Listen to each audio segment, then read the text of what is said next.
Hello, you are watching It's Tomorrow News. I am R. Sriram. A storm is brewing off Florida's Gulf Coast in the US. It could bring the next big flood.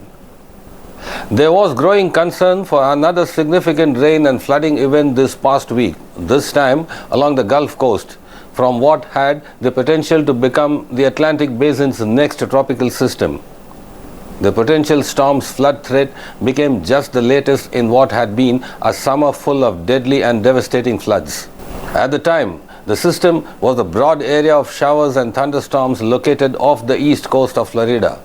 It drifted west across Florida on Tuesday, increasing the flood threat there, and later moved into the Gulf by midweek. According to the National Hurricane Center, it had a medium chance of developing into a tropical depression.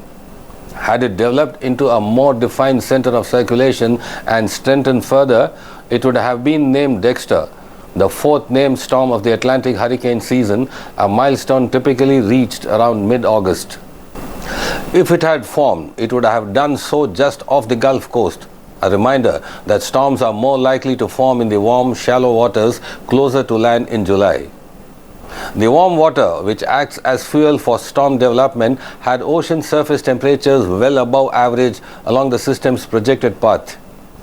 However, conditions at the time didn't appear favorable for a strong storm, as the system likely wouldn't have had much time to mature over water. It also had to contend with hostile upper-level winds that could tear the system apart. Nevertheless, a few reputable forecast models predicted a more organized system, potentially a tropical storm, could form in the Gulf by late week. The outcome depended heavily on the system's track. If it dipped further south and spent more time over the Gulf, it might have strengthened, provided it withstood the upper-level winds during its journey. A level 2 out of 4 risks of flooding rain had been issued for parts of the Florida peninsula, including Tampa and Orlando, on Tuesday. As the system tapped into rich tropical moisture, it enhanced rainfall rates and increased the flood potential. That's all for now. For more weather news updates, stay tuned with us on It's Tomorrow News. For more global weather updates like this, subscribe to our channel and hit the bell icon for regular updates. Thank you.